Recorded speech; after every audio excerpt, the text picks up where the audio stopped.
Hey, what is going on, everybody? Welcome back. We are back for the MCoC Illuminati podcast. I just happened to schedule State of the Game early. If those of you follow me on Twitter and Blue Sky and on YouTube know, I had put out my stream schedule, I think on Sunday night or Monday morning. I didn't know all the Essentia stuff was going to happen, but man, did that influence the topics for today. This is a State of the Game. We're back. We're going to have fun and do this relatively regularly. I have three amazing guests for you today. Just so you know, get an idea of the rundown of the show, we're going to start off with a little bit of the side quest. I think we got a really fun little one here with the Gwen pools. Just kind of get into the topics, and then we're going to move on to Ascension So Far. Ascension So Far to the new stores, of course. That's going to include Essentia and like the combination of the currencies. Quickly move on to Carina's challenges. I don't know. I'm having a good time with them so far, but we're just at the beginning of the infancy of it all. And then if there's time, I'm not sure there will be, we're going to go into what's going on with BGs. It is, I think, in an interesting place. Kabam has said they're testing things for sure. My guests for today are going to be none other than Cantona, Ham, and Maddie. I'm sure you're familiar with all of them. If you are not, their channels are linked in both the description and the chats. I highly recommend you go and subscribe to all three of them. They are three of my favorite channels to watch to get better at this game and, of course, be entertained along the way. The first player I will introduce, the first summoner or guest I will introduce today is none other than Ham. I asked all of them to give me three things that they would want me to say about them as they are introduced. And here are Ham's three things. Competitive player who has recently turned towards more casual play. So someone who has seen both sides of the game. Don't let him fool you. He did the hero challenge in about, I think, 25% of the time it took me to do it. So this guy is still outrageously high skilled. Didn't get the memo to stream today. That's true. I did give them that about 5 to 10 minutes before we went live. And then he wants to go on record saying that it is actually Cantona's fault that there is no face cam today. And I can verify that is factually correct. And Ham, if you don't mind, say hello and maybe introduce yourself a little bit too. Hi, I'm Ham. I occasionally make decent videos once every month. That's all you really got to know about me. Again, I love it. I love the self-deprecating humor. These are some of the best videos in MCoC history. You need to go check them out. Next, we'll move on to Cantona, who I think, Sweaty Tryhard, who takes this game way too seriously for his own good. I mean, he was literally on the stage at Battle Royale Brawl, so I guess there is some good that's coming out of it. Got a few units along the way, I believe.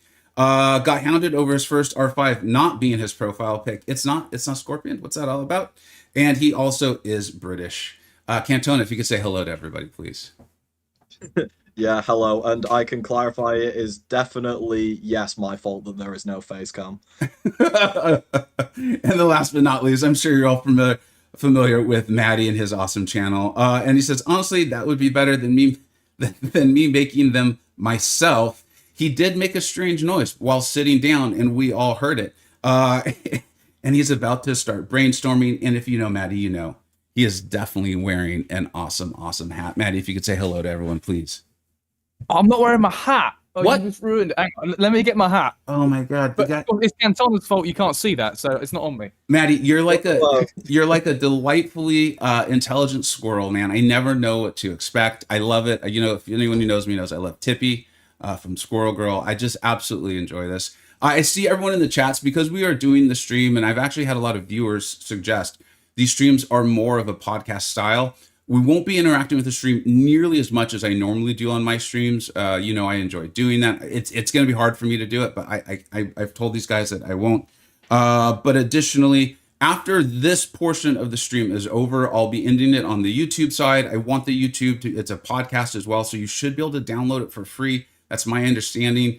I don't know if Google allows anything to be for free though, so we'll find out. So I will be ending the stream on the YouTube side, and I will continue streaming on the Twitch side. We'll move on to my free-to-play account and progressing that and those sorts of things. So welcome everyone in the chat. I see you all. Truth, Pixie, Wolf, what's up? AJ, Evan's daddy, like Dyslexican, so many of you who I normally would say hello to. I'm very excited to see you. Yes, drops are on. Hopefully Kabam resets those here in the next 30 minutes or so. Let's go ahead and get into this. We're going to start off with the side quest. We've had quite an adventure in a very short amount of time here in 2026.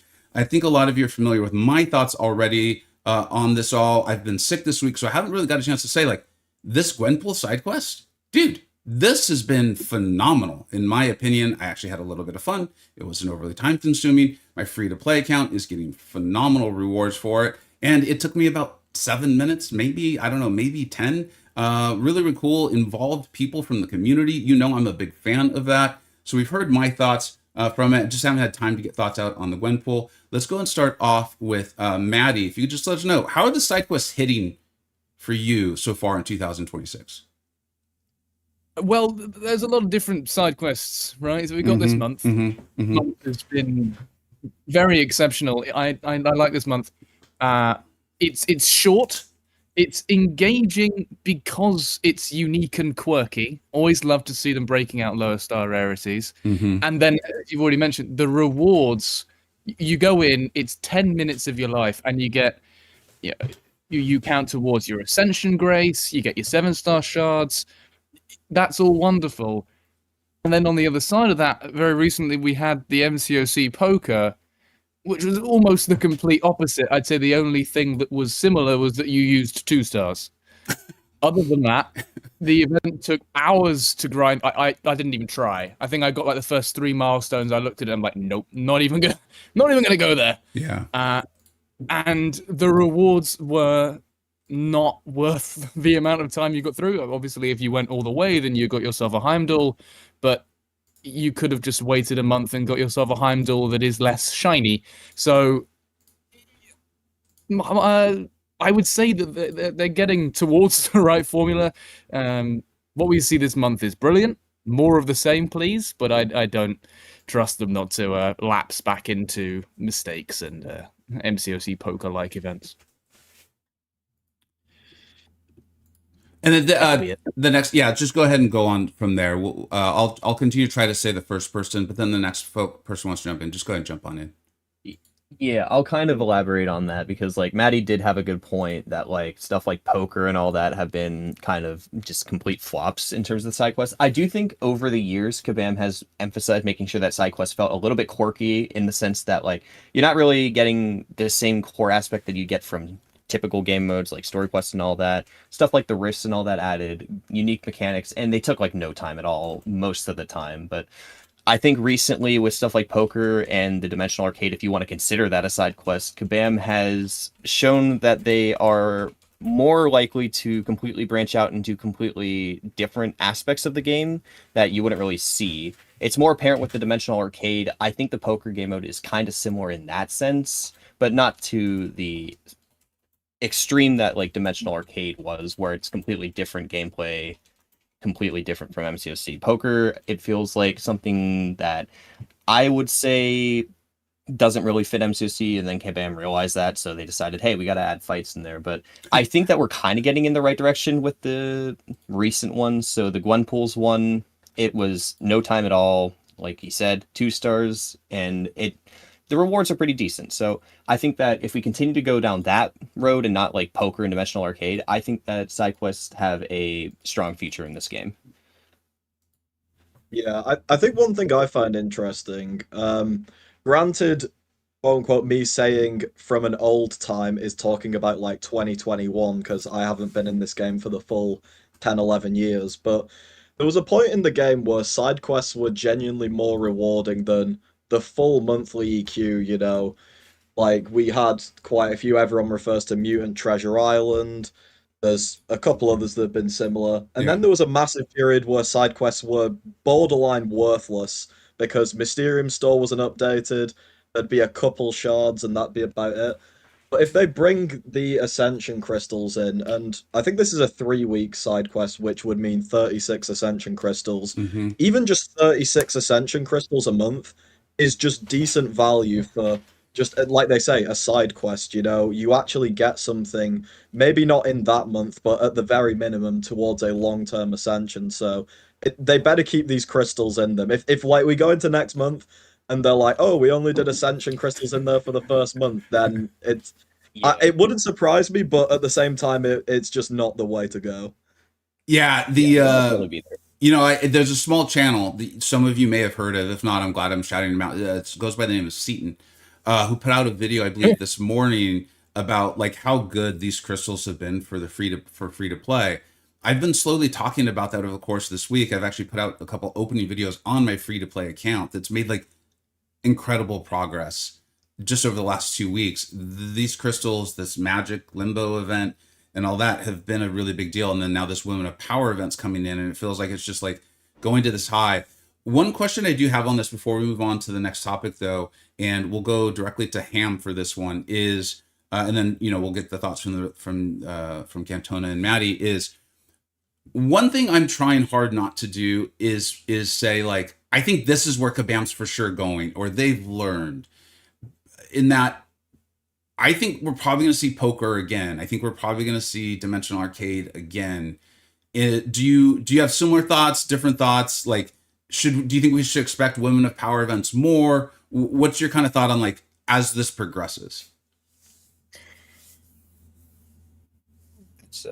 That's an interesting one, man. And if you don't have thoughts, it's totally fine. Like if you're just like, I don't know. I have thoughts. I'm just trying to present them more than just me going. Let's go on to Cantona. Then we'll come back to him. Dimensional Arcade. If they go for a third iteration of that, I do really have to question who are you truly wanting this to be? Because the first one, like, I actually look back at the first one kind of fondly now after the second one, which is scary, but we move. But like the first one got pretty bad feedback overall. The second one then got even worse feedback. Granted, it was broken, which would have credited some of it, but even still, I can't think of a third version of this that like turns this all around. I think they should bin that. The stuff like these events are good though. Like just these little solo like milestone track of like, oh, do some fights with X champion, like here it's female champions. Just a bit of extra stuff. There's like 30 sig stones, some crystals and stuff in it. Like, you don't have to go out your way to do it, like, as long as you play the game over a month. It's just a bit of extra stuff to celebrate a certain event. So this stuff they should keep, but if Dimensional Arcade comes back, I would be stunned.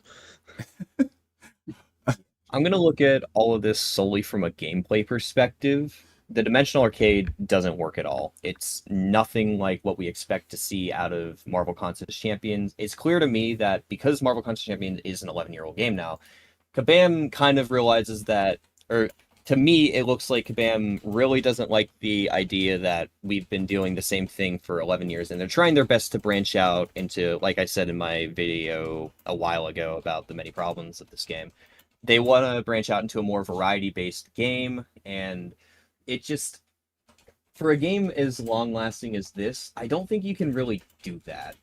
Especially with like a mobile game like this, the gameplay is really limited, so trying to branch out so far, it just doesn't work at all. But I'm hoping that we get more stuff like the Gwenpool stuff that is very similar. It's a very familiar thing that you see, but it also offers a little bit of uniqueness when it comes to certain aspects of the game. So with the Gwenpool stuff, we got you have to do specific actions in order to unlock protection or whatever. I would actually kind of hope that we get something where like you just can't kill them until you figure out that thing. That would incentivize like reading and stuff like that. And I don't know. I just think like that could be like a fun way to expand upon the game without really tarnishing the like what you'd expect to see from the game, essentially. Mm-hmm. I think that stuff like Dimensional Arcade, I'm going to be charitable and say that it is coming from a good place. As you mentioned, this is an old game. We're doing the same thing for 11 years. It's vital to figure out some way of branching out. That'll be key for the game's long-term survival. This particular example of branching out has not worked. It is about as close to a dead end as I'm willing to, say. As I think, just mirroring everyone else's sort of thoughts. It hasn't worked. People don't like it. If you go a third time, I struggle to see a version of events where that is received positively. But as for things like poker obviously was not well received this time, and I don't think it was like thought of like brilliantly the first time. I think it was all right, but as long as the quirky, new, and unique events sort of converge on what makes the Women of Power event so good. Not just that it's unique and interesting, but also that it's short and it's rewarding. As long as you hit those milestones, so Women of Power does it very well. You use your 2 stars, you get your 7-star shards, then that works. But the uniqueness of poker was kind of drowned out by the fact that you were there for days. And that's not what a side quest should be, at least in my opinion. Branching out, making it quick and unique, that would be the progression for the future I'd like to see, at least. All right. Really quick. Yeah, go ahead. Stop. Sorry.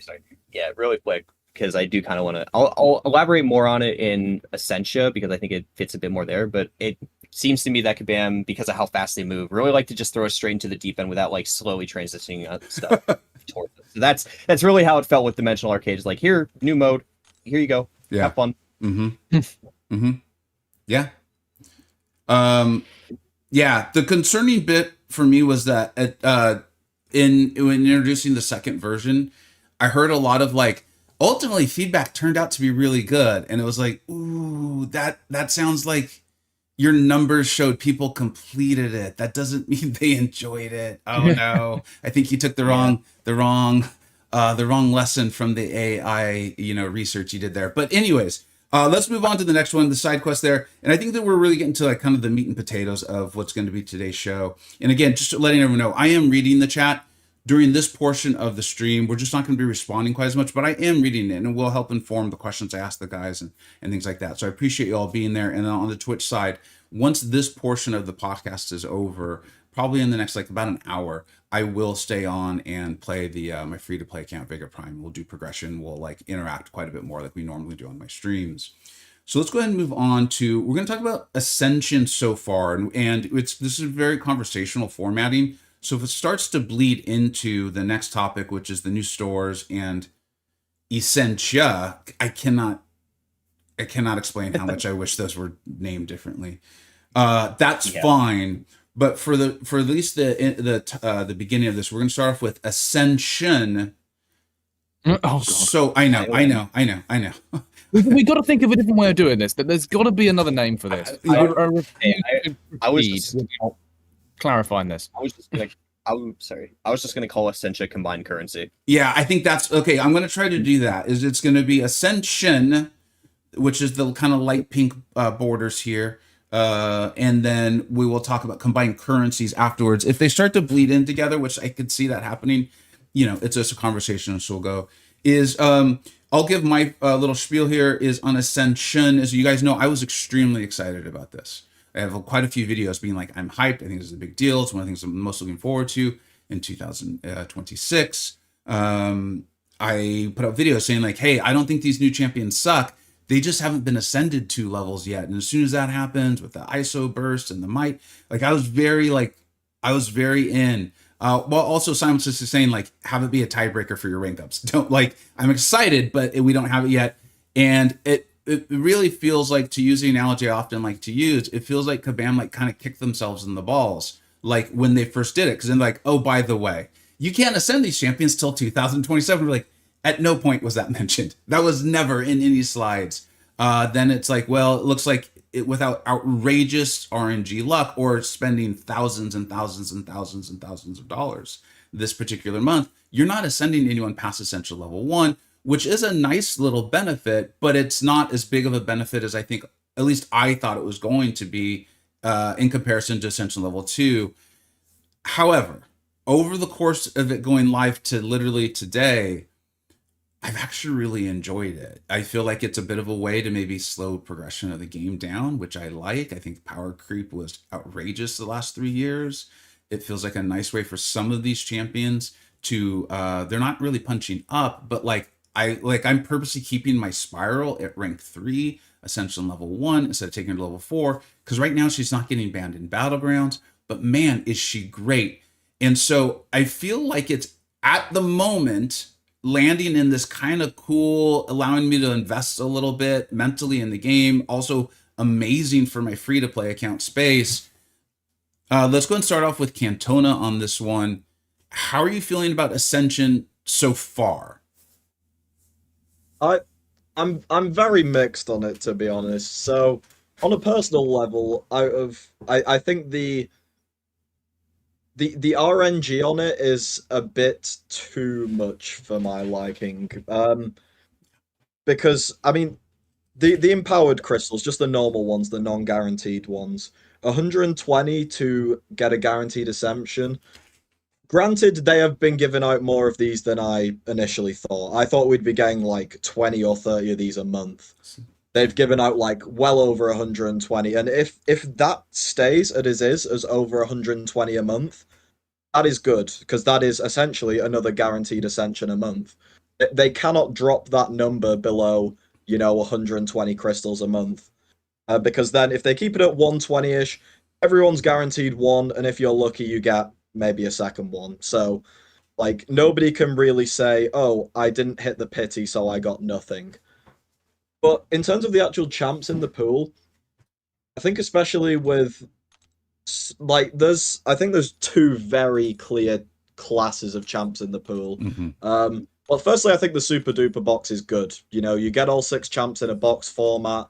Box formats have never really been bad. They've always been decent.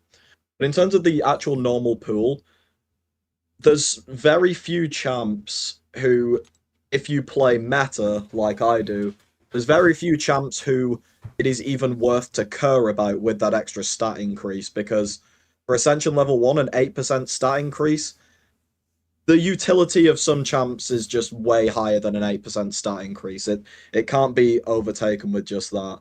But the thing that always annoyed me, well, two things technically, annoyed me the most about Ascension. I think ISO Burst is a borderline redundant mechanic because of how long it takes to charge.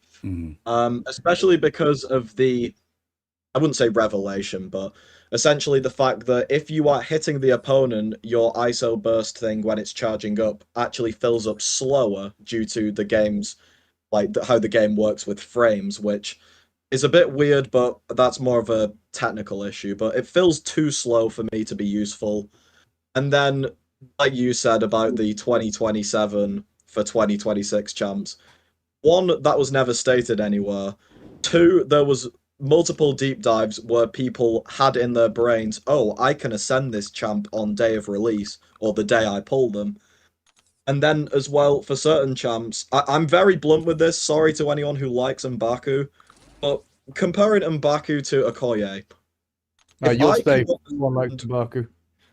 Oh, if I cannot ascend M'Baku, there is no reason for me to rank him up, because at the same level, Okoye is better than him in pretty much every regard. Their utilities are very similar in terms of their kits, but like M'Baku needs that extra damage and health to actually be chosen over Okoye for something. So now for this entire year, I can just disregard that champ.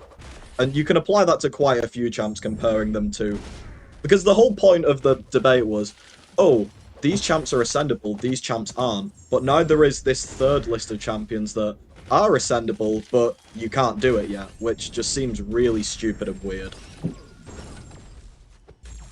I'm on the screen. I'm just kind of giving everyone, if they're not too familiar, what the might bar and ISO burst kind of looks like. Let's go ahead and move on to Maddie for your thoughts on this. Yeah, Ascension.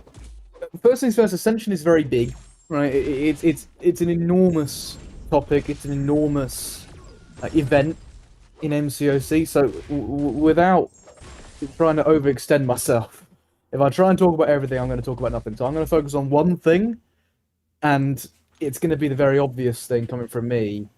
I'm trying to think of the free throw player, trying to think of the low spender, and that was a real kick in the balls. The you cannot ascend a new champion outside of featured Valiants until next year, and like that's let's just look at exactly why that's problematic. Two reasons. Firstly, let's say I really like Pixie.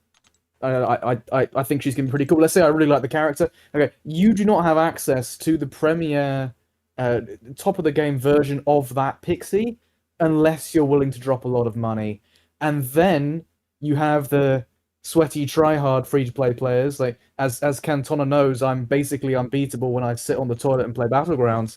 Like I don't have $1,000 to spend ranking these potentially very competitive champions to ascending them, because I can't spend that much on a feature Valiant. So if I go up against someone with lots of ascended characters and they've just paid for them, you're not allowing any opportunity for free-to-play low spenders to access that higher level. It's just you've gatekeeped Ascension to Wales, and that will cause problems in Alliance Quest, in all Alliance modes, because now it affects Prestige, but also in Alliance War, attack and defense, and in the real high-pressure situation of Battlegrounds.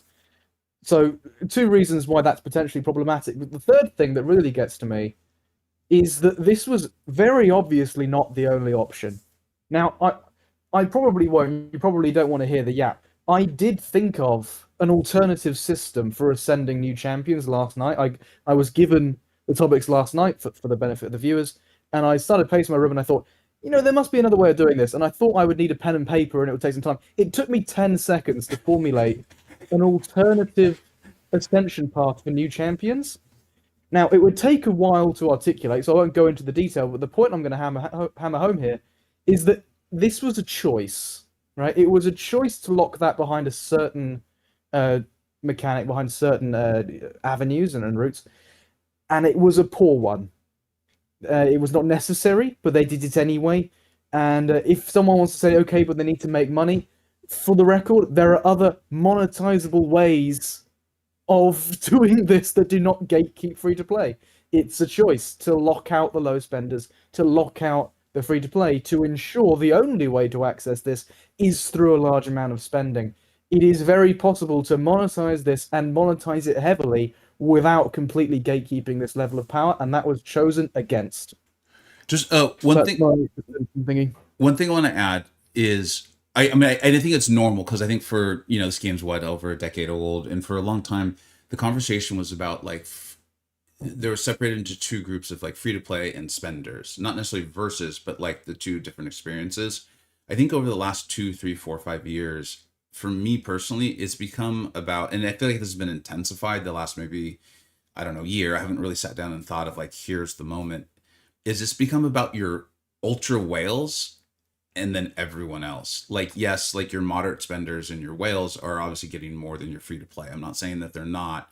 What I'm saying is if you have, I'm going to try to go out and get Madeline Pryor. Okay. It's a whole, I'm not trying to change the subject here. I ain't trying to get her 3 times, which is what you would need to do to get her Ascension level 2. And I think if you're regularly doing that, you are a ultra whale. That is a class of spender that is very different than even someone who buys out the store on the sales. And so, Kraken. Yeah, Kraken. There's all kinds of ideas for it. So I do want to get back to Maddie and your kind of suggestion, but I wanted to throw that in there as you can agree with it, disagree with it, whatever. But just this, I think this is this isn't just about whales and free to play. I think this is your heavy spender all the way down to free to play is a different experience than your massive Krakens. So that's a really good point. Yeah, that is a really good point. And compared, for example, an example I used in previous discussions about this was me versus a friend of mine who also plays MCoC, and he dropped 20, 40, 50 quid a month at some point. He doesn't do it anymore, but there was a point where his account was behind mine, and then it overtook mine, and then he stopped, and now I'm ahead again. And it's a different sort of discussion now, because this is definitely reserved for those who want to go out and spend thousands a month going after each of the featured champions in these crystals, getting them multiple times, and then getting the Ascension resources. But I will outline just a potential alternative very quickly, and it involves identifying just quite a strange aspect of Ascension, which is that Ascension is a champion-specific rank-up resource. And this is something we haven't seen before. Yes, there have been champion-specific rank-up gems and whatnot, but you can always take a champion to the next rank through either class or generic resources. So say I wanted to take Patriot to rank 6, which of course I will. I would need tier 7 skill class catalyst. That's what I need. Or if I want to take him to rank 5, I will need some sort of generic catalyst. If I want to ascend Patriot, I would need a Patriot material, which is something we've never seen before, but I would need a Patriot token. And I think that's kind of where Kabam got the idea for this. Is kind of like, how are we going to link champion-specific items to champions who haven't come out yet? And, all right, well, we're going to do it for the featured Valiants, and we get a little bit of moolah on the side. All right, the business intern who came up with that, congratulations. But it's a very strange idea that we get this champion-specific resource. And I also want to point out that all new champions in this game, they go through a process. They go through a process of featured, and then they're basic. If you're a 7-star, you are featured, and then you are Titan, and then you are basic. That's the track. I don't see a reason why we can't introduce for featured or Titan champions generic or class Ascension materials for champions within that release window. So this could be like a Titan Ascension resource. It could be generic, it could be class. And you could sell this thing to Kingdom Come, right? It will never devalue because there will always be new champions. You know, Madeline Pryor comes out, Colossus, Age of Apocalypse comes out. You can use the same resources on them, or you can use a mutant or a mystic. And essentially it means that new champions come out. You could also put these in events, so you could put these in like unit tracks. You could put these, for example, in the Carina's challenges, very tough bit of content. You could put them there. And then every now and then, a free-to-play player or a low spender or a mid-spender who doesn't want to go all out on these crystals will be able to ascend the champions they want to ascend. So it's just a more balanced system. But it remains that this resource is exceptionally powerful and incredibly monetizable. You can put this behind mega paywalls, July 4th, Banquet, whatnot. And but overall, everyone has access to it. And then, as soon as these champions come into the basics, their cluster drops, their champion-specific Ascension materials will enter whatever base pool equivalent there is, and they lose their premium value. Yeah. That seems to me like a monetizable system that doesn't just lock out those that are not willing to spend $1,000 a month. No, those are some solid ideas, and I would love to dive into them more, but we have other topics and things. So let's go ahead. I think we haven't heard from Ham quite yet. Was it Ham? You have not heard from me yet. Hello. Let's do it. You guys, you guys had a lot to talk about there about Ascension involving. Hang on, give me a second. Yeah, take your time. It's a big one. Like I think Maddie's got a great solution. I've heard a lot of people put out various solutions.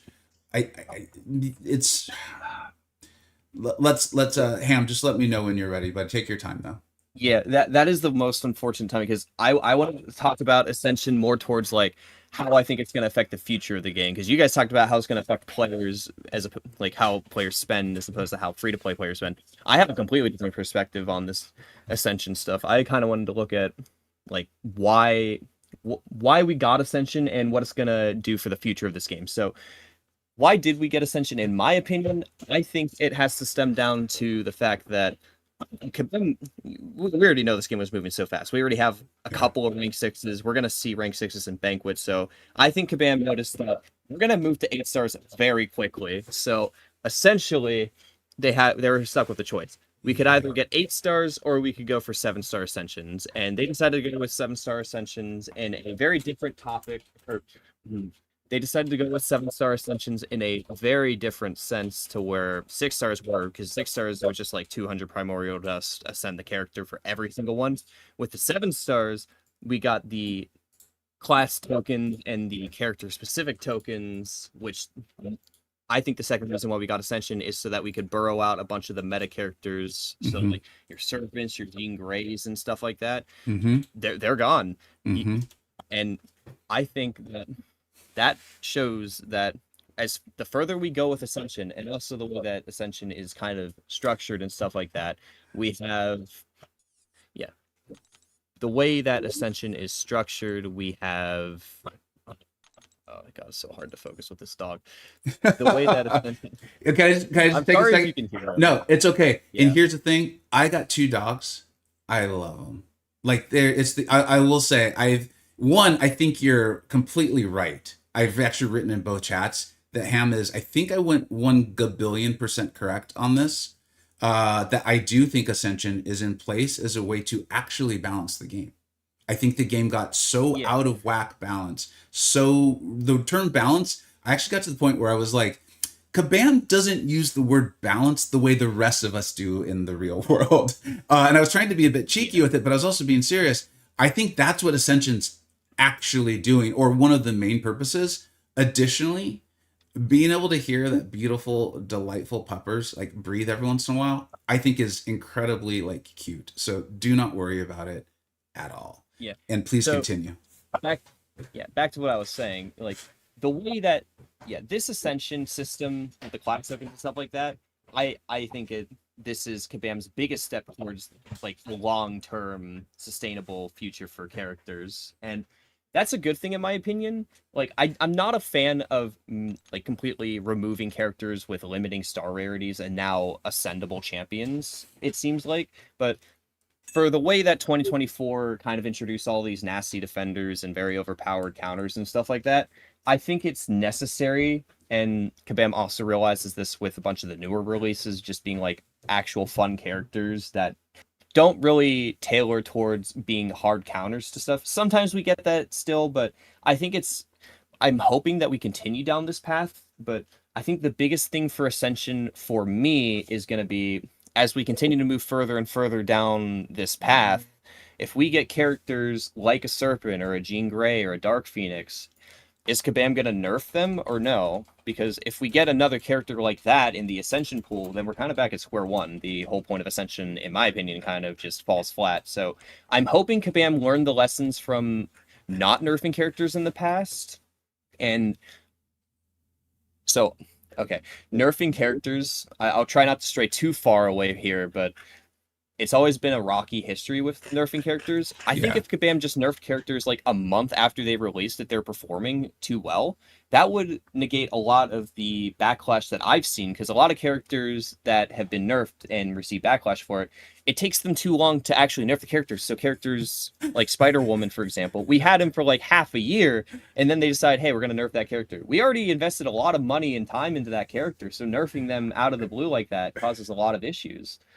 I'm just hoping that Kabam learned the lessons and nerfs their characters a lot faster and just is able to keep Ascension in this like balanced state that it's in right now. I didn't realize how much you and I agree about some like really big, I think like meta topic stuff on this game.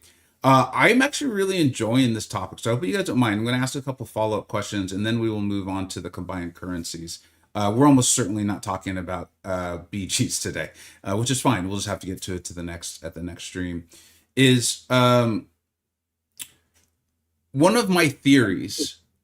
I don't recall what was public info and what was not at the time of Kabam stopping the rebalance program. They obviously didn't stop rebalance, right? The rebalance or the balance department, all that. But when they stopped the rebalance program, when they came to the point of like, we need to nerf Spider-Woman, but we can't nerf Dark Phoenix, what the F do we do, right? When that moment came, that convergence, that incursion of two different philosophies came to a head and they had to choose one, they chose to not choose.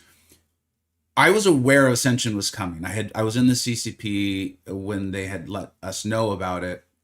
I don't remember if it was public knowledge or not. And I recall what I was saying, what I was trying to theorize I think this actually may end up being ultimately a very good thing. I think the idea of like, hey, a champion comes out and then we're going to test them over 3 months or 6 months or whatever it was, and they might get nerfed, they might get buffed. You don't know. I felt like it just created stress for the player who went out and spent or used their units or whatever to get a champion, rank them up.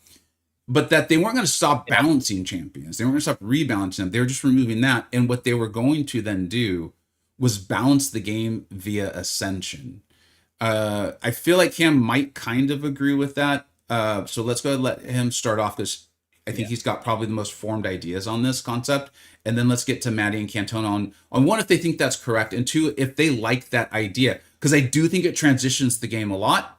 We've talked about this on my Discord and stuff. Is like, I think if you're enjoying the game right now, you're taking the like, oh, I'll wait and see how this turns out approach. I think if you're not enjoying this, you're very, very upset. Right now, I'm like, I'm going to take my time and see what happens. Let's go ahead and go to Ham.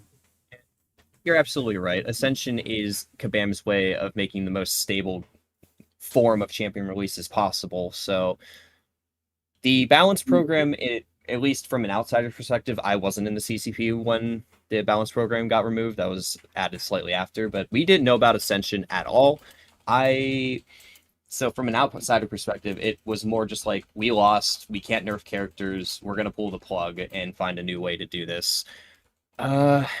It's like I said, with the fact that we're going to get Ascensions and it's going to keep going even further and further up in terms of whatnot, I'm hoping that Kabam is looking to nerf newer releases, because, again, if we get overpowered characters, then the whole point of Ascension, in my opinion, was to kind of strafe away from 2024 nasty defenders and stuff. If we get annoying defenders or just overpowered attackers and Kabam takes too long to nerf that character, the way that this game is structured is we introduce the characters, like Maddie said previously, feature release, Titan release, and then normal release. The feature release is very expensive. You have to spend up to $1,000 to get the pity for that character, which is a lot of money. And then on top of that, you have to spend money to invest in the character, max sig the character, rank up as high as you can. And at that point, it takes you, like a month to do that? Mm-hmm. By the time that Kabam previously nerfed characters, it was 6 months. You had so much time to live with that character, figure out everything they could do. So you can't really nerf characters like that. So you kind of have to nerf a character after like a month of them existing in order to keep this like stability that they're trying to go for with Ascension. Or Ascension, in my opinion, is going to completely flop if we get overpowered characters and Kabam just leaves them as is. Because then we're kind of back to where we are right now with no, like in the early Ascension phase, where we just have annoying characters and it kind of just ruins flows of like newer releases and stuff. We haven't heard from Cantone in a minute, buddy. Do you have some thoughts on this? I'm here. I'll be honest. I'm one of the things that I am is incredibly blunt, and not in a like I hate you way, but more in a it's better to say it like this. I have not a place of love, but like it's better to just speak like this. Do I think that they will balance new champs around Ascension? Yes, 100%. Do I think that that's why they closed the buff program? Not buff program, rebalance program?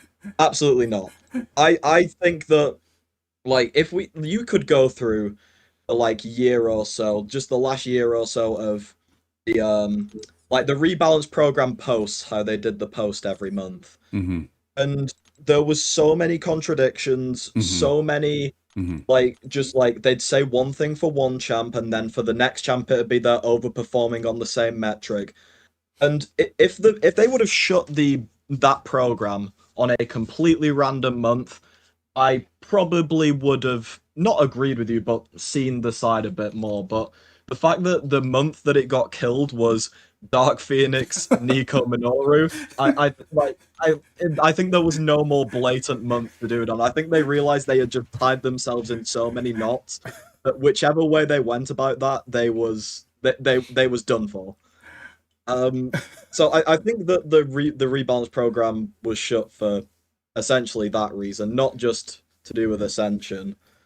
But I do agree that now Ascension will be the new quote-unquote balancing act. The problem at the moment is the balancing act for this year doesn't work until next year, which goes against the whole point of it being the balancing act, you know? Like, we can look at the champs that have just released this year, you know? Doctor Strange, Jonah Jameson, I'm forgetting the champs that released this year now, wow. Mbaku, and Blue Marble. The vast majority of these are screaming out for, you know, just 10-15% extra attack, you know, a bit more of a bang on their rotation. And you just won't get it now. So it doesn't matter if they are balanced with Ascension in mind, because you can't get that said Ascension. And it's why I think this can't get them until 2027. I think that needs to go, full stop. Like, not change it around, so like, it just needs to go. They need to bring that forward by a lot. I actually had a quick interesting question. So Yeah. if Kabam continues to release these like slightly undertuned characters and Ascension keeps moving forward and we eventually burrow out the annoying characters, is that like slightly undertuned going to look really good in a couple years? I wonder. If they keep it, keep it like the big champions locked, then these undertuned champions will look better eventually because, well, Yes. you can take them to Ascension level, I don't know, 6 or whatever we're up to by then.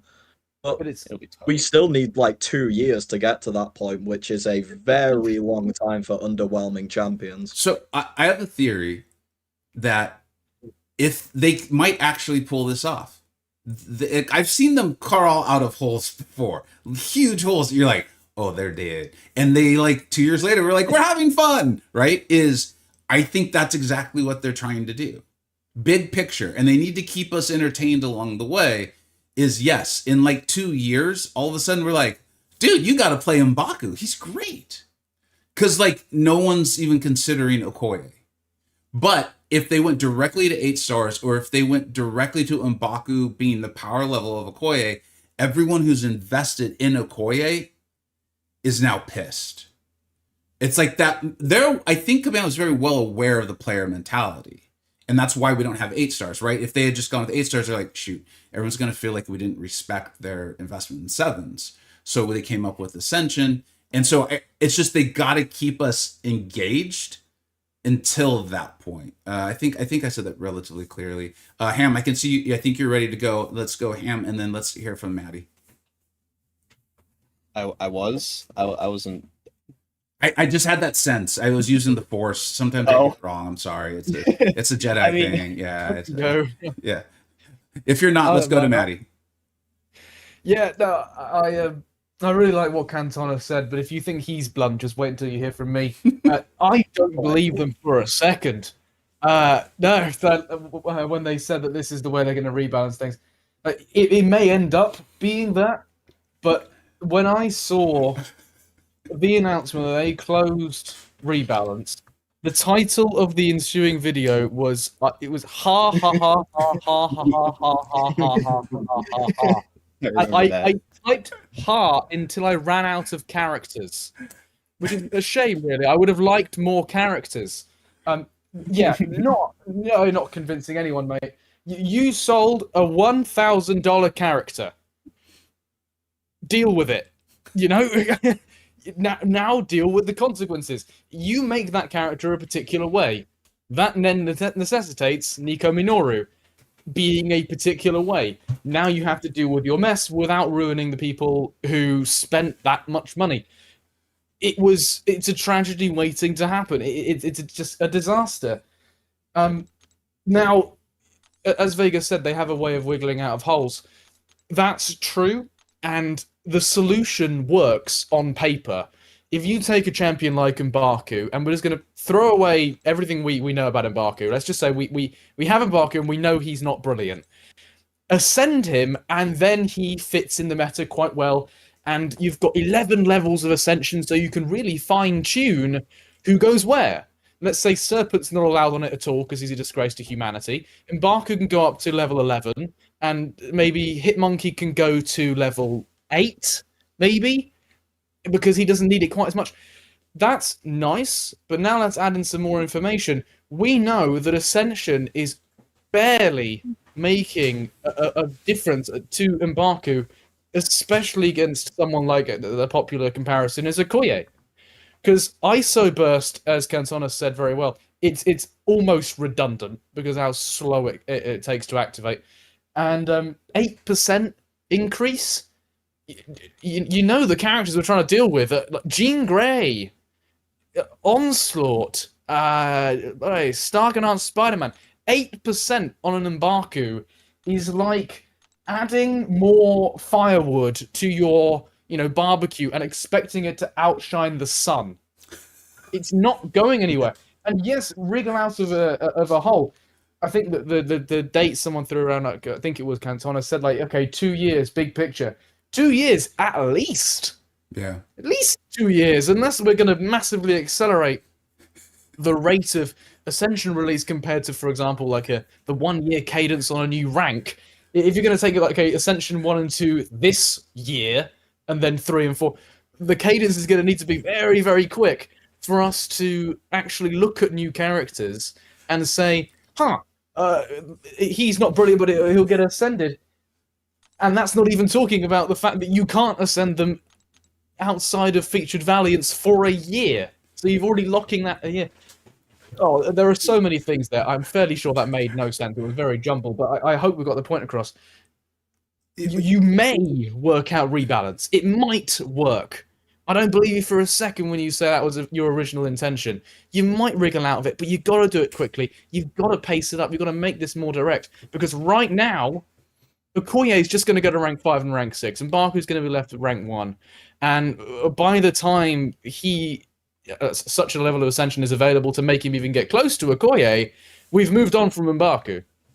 And the science class has moved on. So I suppose that's the end of my little rant there. I think it was good. Oh, go ahead, Sam. I was just going to say the 2 year stuff is stupid. It should have been way sooner. Yeah. I'm It's live service, right? They're going to get some stuff wrong. They're going to get some stuff right. The one, again, we choose to play this game. I've been saying it for a while. I'm like, we've chosen to play is the hope that when they get stuff wrong, they adjust it quickly. You know? I want to finish up this topic because I want to get to the combined currencies and Ascension. Ham, I feel like I cut you off. Did you have anything else you wanted to add on? Nope. Let's get to combined currency. All right. Yeah, let's do this. Combined currency. Also, chat. You guys are making me laugh as much as the guys actually on call are. Like, it's been hilarious to read through the chats on both these sides. Hopefully, guys on call, you're able to do it too. It's been pretty comical. All right, let's move on to the new stores and combined currencies. I think this is a massive topic. I've pulled up all the currencies. My little quick introduction to it is I'm a massive fan of the idea of simplifying the currencies. For what feels like years, we've been like, seriously, a new currency? Like, why is there a Mysterium Shore called the Trader Shop? Like, more terms, more things, more confusing. If I'm a new player and I log on and see this, I'm like, oh, hell no. And I'm just turning this away. I kind of want to do that as an advanced player who's played for a long time. So I'm very excited about the concept of currencies.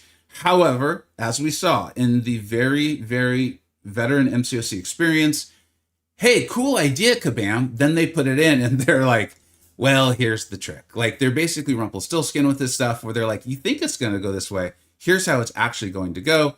And then again, the true experience of it all, we all get very upset and make that clear in a variety of ways. And then Kabam backtracks a lot of it. Not all of it, but a lot of it. I'm hopeful for this in the long term. I'm not wild about where it sits now. Let's go ahead and jump straight to Cantona on combined currencies and the stores. I think, well, the first thing I want to say is I think the Mysterium store is good, because the Mysterium store before this was essentially useless. You could get like 2 7-star SIGs a week if you bought one of the bundles. Like, there was, again, it was the whole thing of there was a period of time where side quests had no point. Now with this, it goes one of two ways, which I know that not everyone will like what I'm about to say, but if you are a collector, then you've got a massive buff. You can now buy all the things you want. There's tier 1 primordial dust, there's all the catalysts, which I don't know if it has been officially buffed yet, but I know they put the post out saying they was buffing the numbers, because the numbers were slightly off. So if you are a collector, the store has got buffed massively for you. If you are not a collector, well, the store hasn't exactly got worse, it's just stayed at the same level, because these bundles, they said from next month, will be as part of the side quest rewards on base. So you're getting the same Mysterium store, and then if you want to rank up some lower level champs, you have the choice. But the Essentia store, I think the best way to call it is the biggest series of unforced errors I think I've ever seen from Kabam. Like, Tottenham Hotspur defense. Like, going through in order.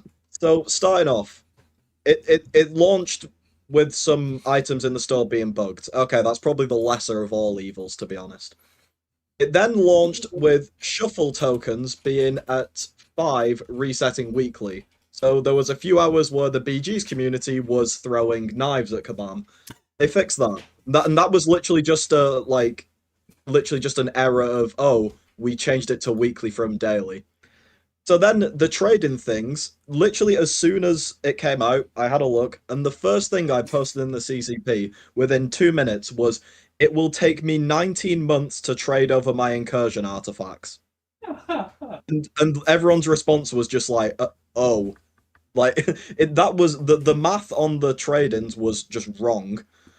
And then the biggest, I think, unforced error, that they technically didn't do anything wrong, it was just how they presented it just hurt them. The big thing they said in the post was, oh, these trade-ins are a bonus on top of every current, like all the game modes moving to Essentia.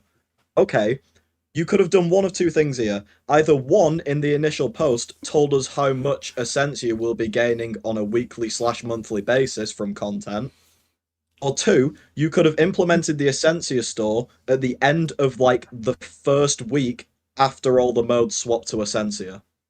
So then people could see that your weekly budget isn't like, I don't know, 8k Essentia, whatever you can get, and that your weekly budget is actually like 40k or whatever that budget ends up being.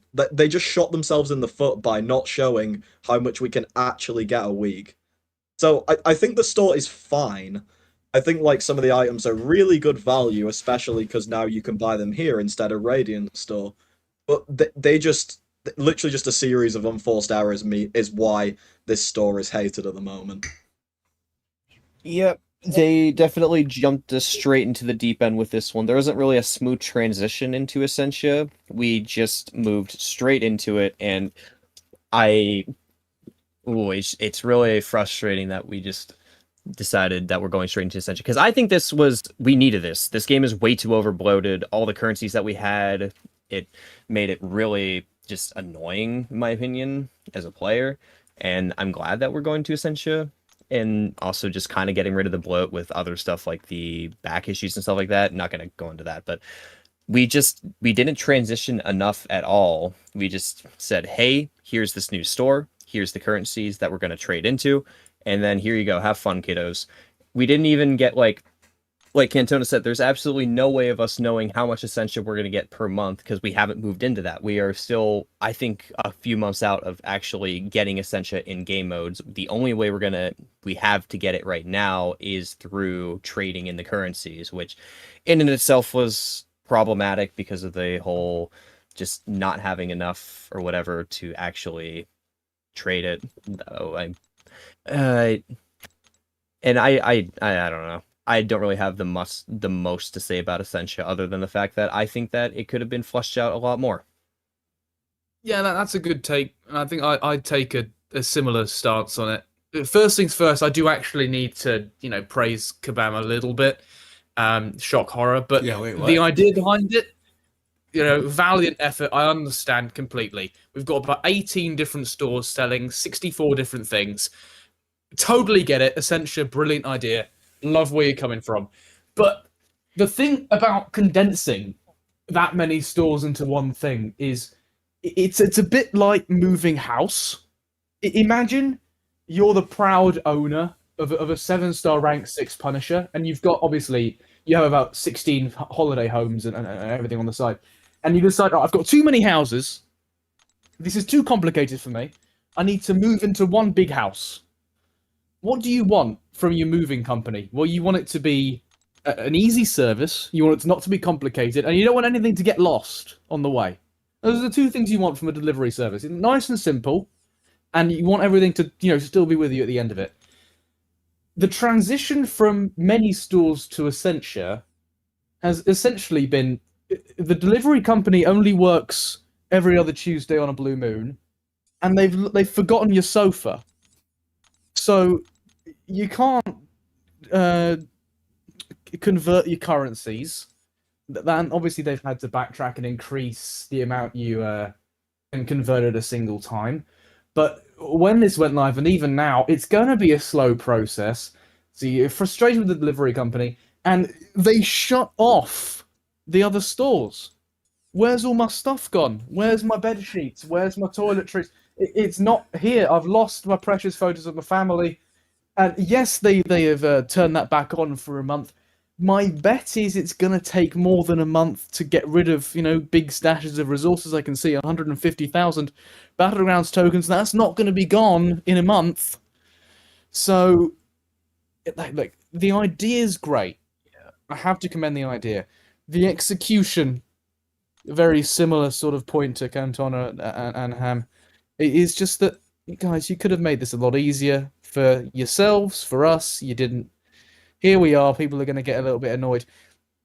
Once everything is converted, once everything is lined up and we have side quests based on Essentia, when you have no other currencies remaining, that's good times. I understand that. You've done your job and you've done it well. Identified the problem and solved it.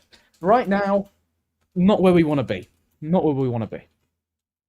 I actually have an interesting perspective here because like everyone else is transitioning very slowly because they have all these currencies. As someone who has never been like rarely in an alliance, I ran out of loyalty and glory very quickly. So I'm kind of in this like weird spot where the only thing I can convert is incursion artifacts, but because everyone else is taking a lot longer because they have a lot more currencies compared to me, am I just kind of out of luck until they decide to introduce Essentia? And who knows how long it's going to take for them to introduce it in other game modes, because they're probably going to wait for most people to be almost done transferring their currencies in order to introduce that. So I think people that work low on the currencies are kind of out of luck entirely, which is, I think the way that they're deciding to transition here is really looking more towards the people that had large amounts of currencies as opposed to people that had like nothing. So this kind of brings me to a question is, I realize you guys probably don't know the exact answer, and maybe you do, is like, why didn't they just convert everything to Essentia? Like, it feels like a lot of this was self-induced harm, in that, like, the harm was in the setting the limits, and then, like, you could only have so much, and you could only exchange so much at a certain time, and then getting rid of the stores, which is its own kind of weird problem, where it's like, all most of us or many of us had to do is log into the game and be like, what am I supposed to, I can't use the glory. Like that one, I'm trying to like I almost don't even want to cover it. It's going to be like, literally, if you just logged into the game, you immediately saw the problem. Fine, move on. Why do you think they didn't just convert everyone's currency into Essentia, get rid of the old stores, have the new store, and then have Essentia as the reward in game? Can you have theories? I can tell you why. Yeah. But it's a stupid reason. I love stupid. I'll say it straight up.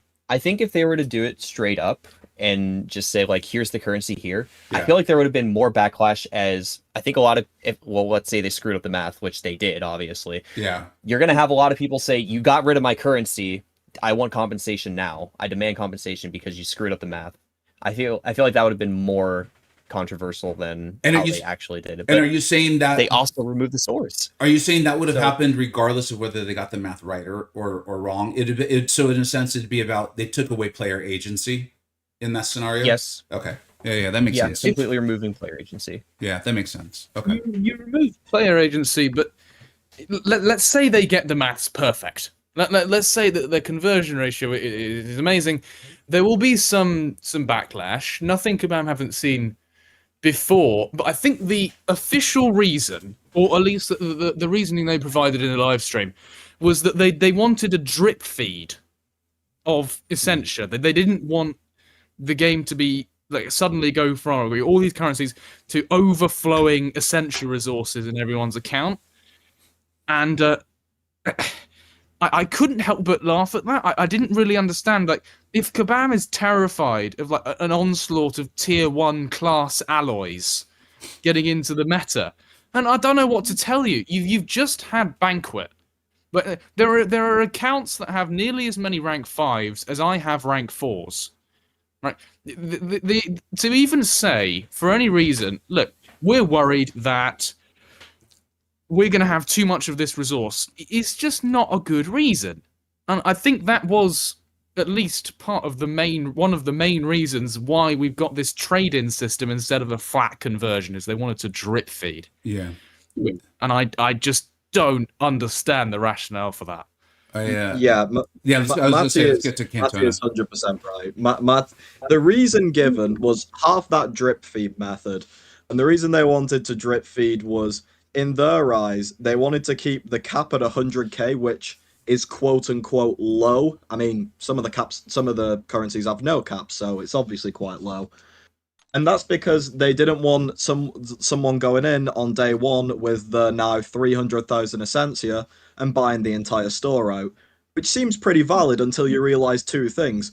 One, the best item is 3/4 of a tier 7 basic when you just sold a crystal in Banquet that had a full tier 7 basic. Yeah. So, second point is, if little old me wants to go into the store day one and spend 300k Essentia, that is literally better for the game because I have just bulked into one value, and then when they increase the value in the future, I don't have this crazy amount of currency. Whereas in the future now, when they do buff the store, I'll keep having this drip that other players might not have because I had a bigger stash. I mean, it comes on to what I think they should have done from the start as well, of have the trade in, like, obviously make sure the math's right on it, which harder said than done apparently.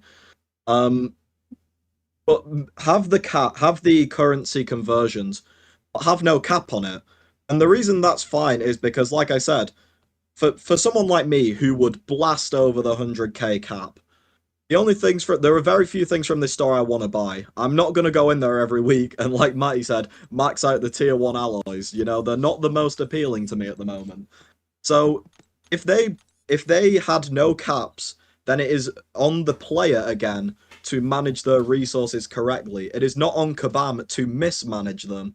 So then if someone messes up with their currency, Kabam can then say, well, that was your fault, and they'd be right to say it's your fault instead of this current situation where it's, oh, Kabam, you messed up this, and this, so I mismanaged this, and that. You know, there would be no Kabam side fault to it if they had the trade-ins with no cap, because then it's on you as a player to, okay, do I want to convert 10k? Do I want to convert nothing? What do I want to buy this week? Do I want to buy 100k worth of stuff, or do I just wait for 2 months down the line?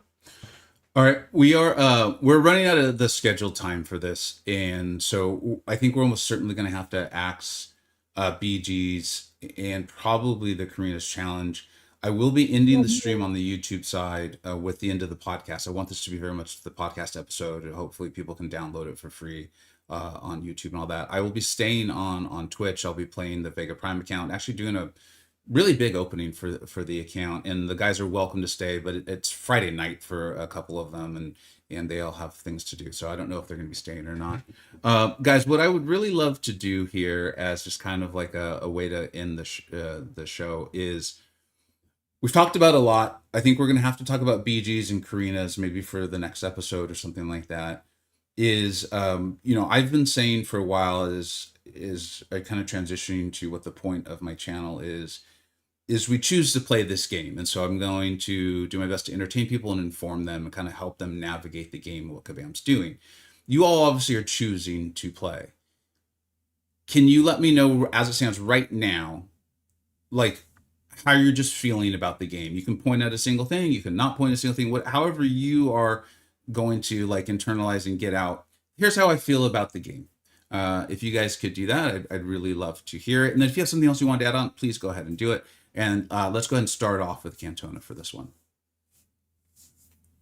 Well, putting it up, it's most of my opinions on, like, most of my downward opinions are on the thing we didn't get to with BG's, but that's a topic for another day, and my massive rant shall be waiting for them, which will probably have another 2 layers on it based on them making more announcements.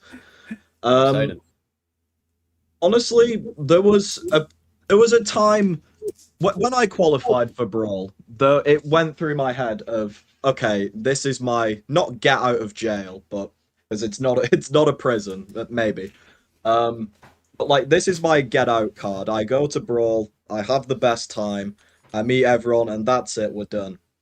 The thing that actually not kept me in the game, but the reason I continued after was the YouTube and community side. I think the game is the game is on a downward trend for me. The game is not as fun as it was, I don't know, insert time period here.